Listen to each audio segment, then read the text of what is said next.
Putri. Assalamualaikum warahmatullahi wabarakatuh. Perkenalkan, kami dari kelompok 7 Offering B akan mempresentasikan materi homeostasis. Perkenalkan anggota kelompok kami, yang pertama ada Putri Dwinita Haryono, yang kedua ada Restino Vitasari, yang ketiga Rosa Aktarisma Widianingsih, yang keempat Sarah Lovianis Budi, dan yang terakhir ada Sevia Agustina. Definisi homeostasis. Homeostasis berasal dari bahasa Yunani yaitu homeo yang artinya mirip dan stasis yang artinya tetap atau diam. Jadi homeostasis dapat diartikan sebagai kecenderungan untuk tetap mempertahankan kestabilan diri di saat lingkungan di sekitarnya mengalami perubahan.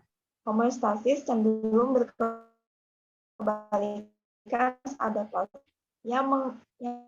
yaitu yang kemampuan makhluk hidup mengikuti atau meniru perubahan yang terjadi di lingkungan sekitarnya.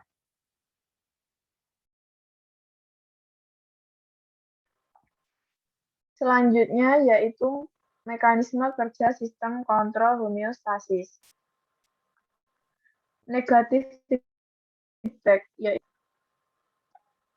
pada umpan balik negatif, perubahan suatu faktor dikontrol secara homeostasis yang akan memicu respon yang berupaya untuk memulihkan faktor tersebut ke normal dengan menggerakkan faktor ke arah yang berlawanan dari perubahan awalnya. Selanjutnya yaitu positive feedback. Pada umpan balik positif, perubahan pada variabel terkontrol memicu respon yang mendorong ke arah yang umpan balik positif lebih jarang terjadi, namun umpan balik ini juga berperan penting dalam keadaan tertentu, misalnya pelepasan oksitosin yang semakin banyak dengan semakin besarnya tekanan pada serviks. Selanjutnya yaitu mengenai sistem organ pada homeostatis. Semua sistem organ dalam tubuh, kecuali sistem reproduksi, berkontribusi dalam mempertahankan homeostatis. Contohnya yaitu yang pertama saluran pencernaan, yaitu mencerna makanan untuk memberikan nutrisi bagi tubuh. Kemudian yang kedua saluran pernafasan, yaitu memperoleh oksigen dan mengeluarkan karbon dioksida.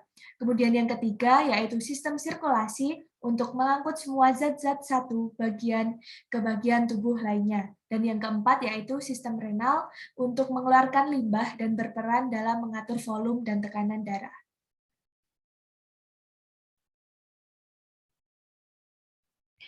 Untuk yang selanjutnya yaitu mekanisme homeostasis suhu tubuh tinggi.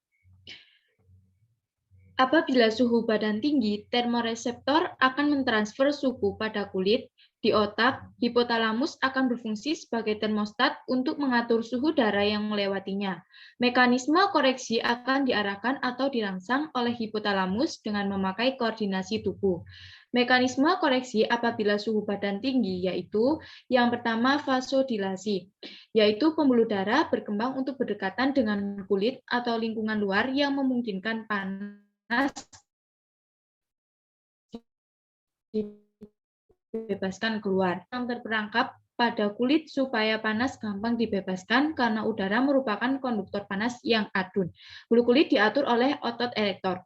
Yang ketiga yaitu kulit memerah. Lebih banyak darah pada kulit akan kelihatan merah-merah, memudahkan panas darah terbebas keluar melewati bagian penyinaran. Yang keempat berpeluh, yaitu cairan keringat yang dirembes oleh kelenjar keringat yang mempunyai panas pandam tentu yang tinggi bisa menyerap panas yang tinggi dan terbebas ke anggota yang terkait sekitar apabila cairan peluh menguap.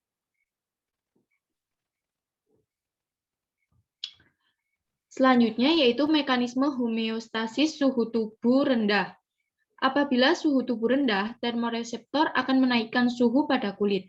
Di otak hipotalamus akan berfungsi sebagai termostat mengatur suhu darah yang melewatinya.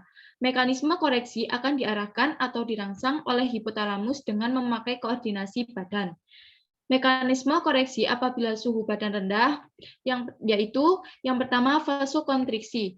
yaitu pembuluh darah menyempit untuk menjauhi kulit supaya panas tak banyak keluar ke anggota yang terkait sekitar. Yang kedua, merinding. Ditegakkan supaya lebih banyak udara yang terperangkap pada kulit supaya panas sukar dibebaskan karena udara merupakan konduktor panas yang adun. Bulu kulit diatur oleh otot erektor. Yang ketiga yaitu kulit pucat. Kurang darah pada kulit menyebabkan kulit kurang kelihatan kemerahan atau pucat. Kurang berproses penyinaran untuk mencegah panas terbebas keluar anggota yang terkait. Dan yang terakhir yaitu keringat berkurang.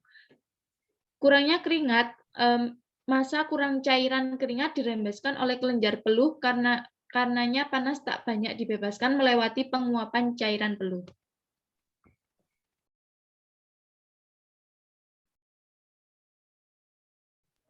Baik, untuk selanjutnya merupakan mekanisme homeostasis dari gula darah. Berbicara mengenai gula darah, akan erat kaitannya dengan adanya hormon insulin yang diproduksi oleh pulau Langerhans dari pankreas.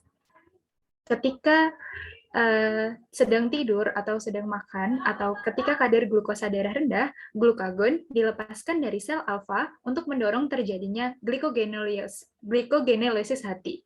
Di sisi lain, glukagon mendorong glukogenesis hati dan ginjal untuk meningkatkan kadar glukosa darah selama ketika kita tidak ada asupan glukosa dari luar tubuh.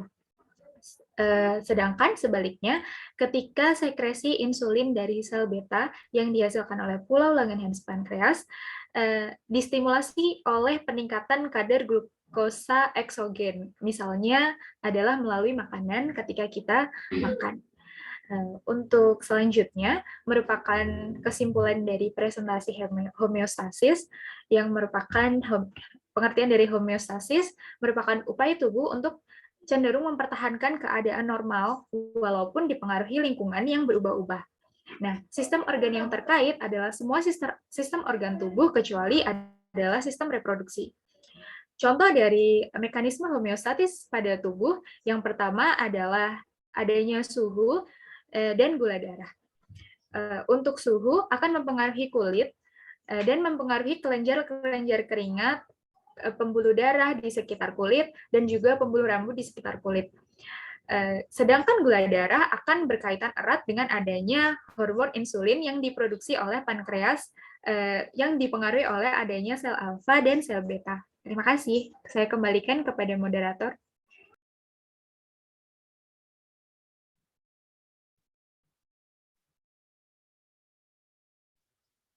Sekian presentasi dari kelompok kami. Mohon maaf apabila ada kesalahan dan kekurangan. Wassalamualaikum warahmatullahi wabarakatuh.